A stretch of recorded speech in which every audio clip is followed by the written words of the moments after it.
I wondered if you could talk about that kind of retrospective look at what's happened in the past, whether it's a past life or current life, past events, with the contrast of living in the present, living in the now.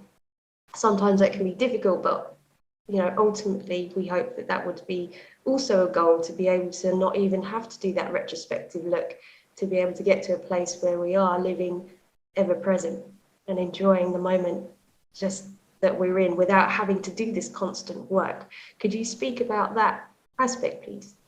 Yes, that is certainly the goal.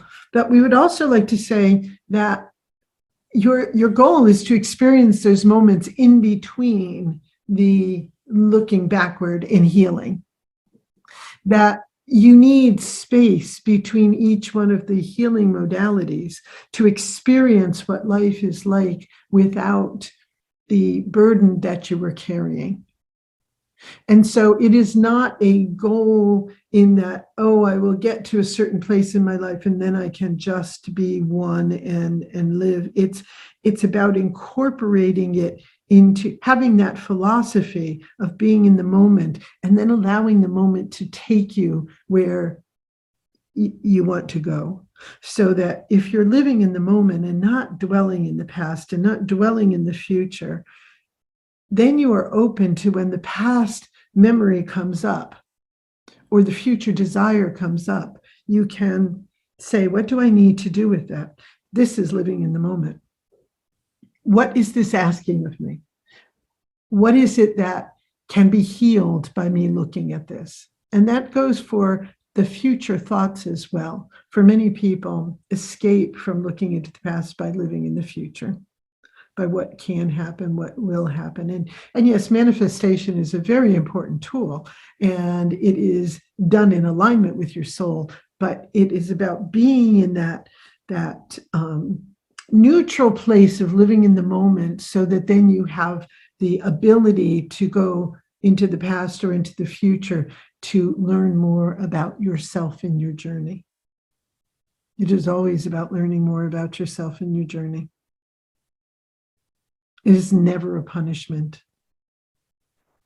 And if you avoid learning more about yourself, then you will stay stuck and you will make decisions. You will have thoughts that lead you in a direction that will need further healing. This is a very challenging time to be on Earth. And millions of souls have come here willingly to aid in the evolution. It is not a punishment to be here. It is a joy. It is a joy to see more and more healing and light brought to a darker corner of the universe. All of you who have been educated know that this galaxy that Earth is in is always mentioned as being on the outer edges of the universe, because this is a place of expansion. This is a place of evolution. This is part of the universe of source, moving, growing. Does this answer your question? It does, but it does lead on to another question I have, if you don't mind. No. Some people feel that perhaps they were tricked into coming here, that it wasn't what they signed up for, that perhaps they were encouraged by their spirit guides or strongly suggested that they, or even forced. Sometimes there's that feeling that perhaps they identify as a starseed and they feel like they are not home, they want to go home. I don't know if that is a separation from source that they're experiencing, or is that literally missing another home that they might be experiencing in another multiverse. It is the rebelliousness that we spoke of.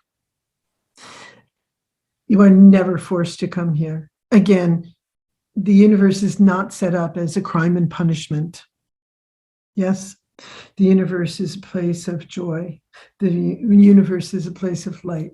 Source only wishes for you to experience what you want to experience.